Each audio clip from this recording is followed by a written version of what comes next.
President Trump is urging states to make financial adjustments to respond to natural disasters like the flooding. It comes as his administration continues to assess spending at the federal level, including agencies like FEMA. Vermont Emergency Management is already making those changes. I spoke with them to see what it would mean here at home.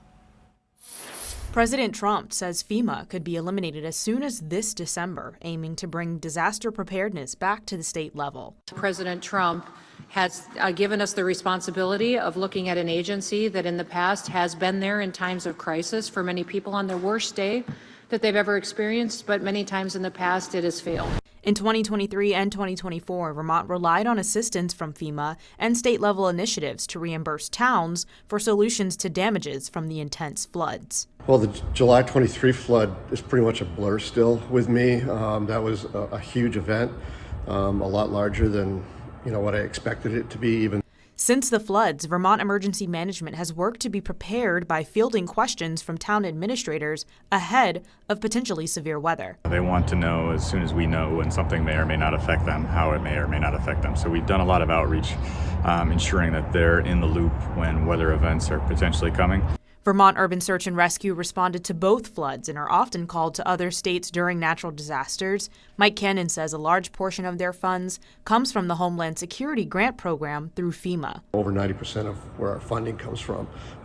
Those funds are not supposed to be sustainable according to the program, and those funds are drying up. So funding right now, it's a little up in the air as far as if Vermont will receive funding. Between response and then recovery, Eric Foran says there's a lot to organize. There's a lot of paperwork to make sure that FEMA is doing what FEMA needs to do, making sure what the towns do what they need to do, making sure the taxpayers are paying for what they're supposed to pay for. But we try to make it as quick as possible. Urban Search and Rescue says this goes beyond local response, that the need for resources is a regional necessity. That's desirable with a lot of other states that are having flooding, that they want these teams there quickly, they want them fast, and they want them mobile. So we pride ourselves in being able to get out the door very, very quickly. So we are not only an in-state asset, but we're a national asset as well.